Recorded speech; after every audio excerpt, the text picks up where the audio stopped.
Greta, I miss you so much. Please be my girlfriend again. No. Yes! The house always wins! Bartholomew JoJo, or Bart Simpson, the oldest child of the Simpson family, is the mischievous, rebellious, misunderstood, disruptive, and potentially dangerous character in The Simpsons. He is Lisa and Maggie's older brother, and the only child of Homer and Marge Simpson. He also goes by the moniker Cosmo, after finding a comet in Bart's Comet. Additionally, Bart has been on the covers of various comic books, including Critical Hit, Simpsons Treasure Trove number 11, and Winter Wingding. Additionally, Bart has a 100-issue comic book series titled Simpson Comics Presents Bart Simpson. It makes perfect sense that Bart would have a lot of girlfriends, crushes, and infatuations, given the episodic format of the series. Bart's love past is comparable to a Tinsel Town Hall of Fame, because that pattern has been exploited to lure some of Hollywood's most stunning women to Springfield. I no longer control the hand. The hand controls me. Dad! Shut up, you little monsters! Jessica Lovejoy, Bart's girlfriend. She was the first of Bart's long string of girlfriends. She was the daughter of Reverend Lovejoy in the iconic season 6 episode Bart's Girlfriend. She was a not-so-secret rebel who rocked Bart's world. It's love at first sight for Bart when he sees Jessica, as Reverend Lovejoy's stunning daughter, deliver a sermon. His efforts to convince her that he's a good boy are met with silence, but she realizes he's the kind of naughty lad she likes when she sees him play a joke on groundskeeper Willie. It turns out that she is a lot worse than Bart could ever hope to be. Shortly after she steals money from the church collection plate and accuses Bart, their relationship comes to an end. She instead starts dating that untamed librarian.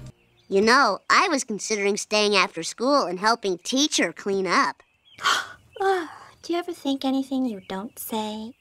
Greta Wolfcastle. The Bart wants what it wants. Bart has dated a few rich girls, but Greta is by far the richest. Bart first meets her at a carnival at Springfield Preparatory School, and he realizes that she's the daughter of Rainier Wolfcastle, aka McBain. Things get off to a good start, but after Bart cancels a date to watch Principal Skinner fail at open mic night, Lisa tells him to call it quits. She starts dating Milhouse after she does. Since Greta's father is filming a movie in Toronto, Bart decides to go there to get Greta back because he's obviously very jealous. She finally makes a decision, which is likely the right one, that neither Bart nor Milhouse are the appropriate man for her. Someday you'll find someone who... What's up? Milhouse? Greta? Well, no one has to draw me a picture. Mary Spuckler. Love is a many-splintered thing. Mary is a unique character because of her serialized plot revolves around her. When Bart joins the 4-H club, the brightest child of Cletus and Brandine taught him how to care for a cow. She made her debut appearance. When Bart learns that his cow will be butchered, he releases it and looks for a place to stay. He knocks on Mary's house carrying the cow, but her family thinks he's popped the question. A real wedding is set to take place, but Mary manages to talk her way out of it. Nevertheless, they grew fond of one another, and 5 seasons later, while Mary was working as a model in New York, they would reunite. Later in the season, she would go back to Springfield and meet Bart once more. He appeared strangely uninterested this time, caring more about video games than she did. She ditches him for the kid of a wealthy music producer, and she is never seen or heard from again. I'll see you later, Bart. Mary, are you okay? Sure. Everything's fine. Laura Powers, new kid on the block. In this episode, Bart has a very huge crush on Laura. She is the 13-year-old who moves in next door in Season 4's New Kid on the Block. Well, it turns out that she already has a lover who is Jimbo Jones, the meanest bully at Springfield Elementary, despite sharing his love of tricks and video games. Bart comes up with a scheme to separate the two, make a hoax call to Moe's house pretending to be Jimbo, then give Moe the address. Jimbo, who is naturally afraid, sees Moe arrive and is prepared to stab him. Jimbo's no longer perceived by Laura as a criminal as a result, and their relationship ends swiftly. But in all honesty, I kind of feel bad for Jimbo because I would be cowering in dread too if an enraged Moe Sizelak arrived at my house with a knife. Oh yeah, I was gonna tell your fortune. Huh? Oh man, you're gonna be rich. Whoa! Jenny. The good, the sad, and the druggly. Bart thought Jessica Lovejoy was a good girl, but Jenny is more like that. Though he makes an effort, acting like a decent kid is only sustainable for so long. When Jenny eventually learns of Bart's horrible deeds, she is determined to avoid him at all costs. At the conclusion of the episode, Bart is shown with a bunch of flowers and appears to be apologizing to Jenny. However, Milhouse is the real recipient of the flowers. He let Milhouse take the fall for a practical joke earlier in the show and neglected to see him during his week-long detention because he was too preoccupied with Jenny. She initially thought Bart was a great person, but after learning the truth about him, she broke up with him. Since then, Bart and Jenny have not spoken. When Bart went to see her, she instructed him to eat my shorts and slammed the door in his face. Oh, Bart, if those ducklings understood how magnificent you were, they'd stop biting your leg.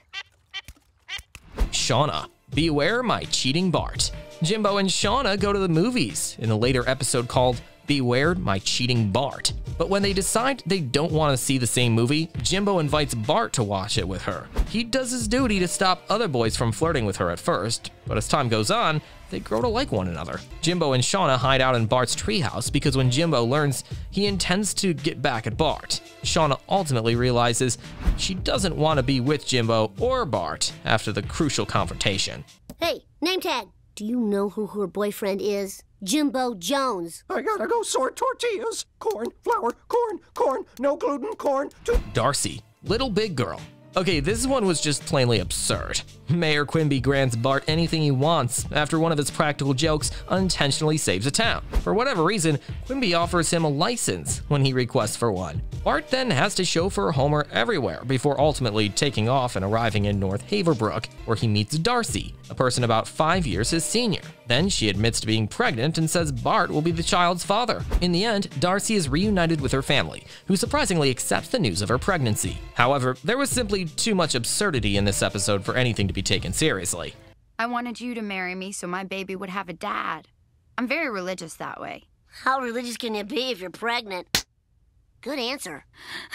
Gina Vendetti, the wandering juvie. It was only a matter of time before Bart Simpson wound up in juvenile hall. After holding a fake wedding and attempting to make off with all the gifts from the registry, Bart gets 6 months in juvie. While there, he meets Gina, a girl who's a lot tougher than he is. She bullies him at first, but when they make their escape, they become friends. When they get caught, Gina reveals that when she gets out, she has no family to return home to. Feeling bad, the Simpsons hold a feast in her honor, just so for one day, she can feel like she has a real family. I'm only sticking with you till I get these chains off. And if we get caught, I'm telling them this was your idea. Nikki McKenna, stealing first base. Bart's class is forced to share a room with the other 4th grade class at the school when Mrs. Crabapple takes the leave of absence. In the end, Bart and Nikki are forced to sit together in the back of class, and he makes a subtle overture to her. Up until Bart requests to draw on Nikki's shoulder, it appears that Nikki is upset by Bart. Grandpa suggested to Bart that he give Nikki a kiss when he asked for his opinion. The following day, Bart steals a kiss from Nikki when they're standing on top of a slide while doing a freestyle skateboarding maneuver, but Nikki panics and screams in horror. After visiting with Homer and Marge and hearing from Nikki's parents, Principal Skinner makes a decision regarding a new policy. Bart gets taken aback by Nikki at his locker after a bad school meeting, and the two kiss. Later, sitting on the roof, the couple witnesses First Lady Michelle Obama at the school. Nikki rejects Bart's sentiments once he confesses them to her. She worries until Bart starts breathing when he goes off the roof as a result. Despite the hands-off rule, she gave emergency mouth-to-mouth CPR to save Bart. Bart questions her about why she keeps changing her mind about him in the final moments of their relationship, and she responds that there are things about women that Bart hasn't learned yet, which is why she won't ever tell him. She gives Bart a cheek kiss as she responds to his promise that he will smell her later. You should know what I want. I want you to act the same way 2 days in a row. Ugh. I'm not gonna let you hurt me anymore. Anika Van Houten, let's go fly a coat. She's from the Netherlands and is one of Milhouse's cousins. She smoked e-cigarettes in her pilot episode and aroused Bart's romantic interest.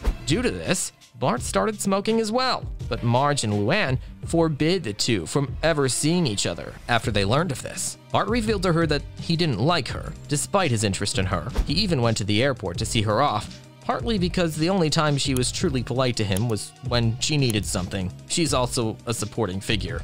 I don't actually like you. You're only pleasant when you want something. You've been in this country 3 weeks and you hated everything.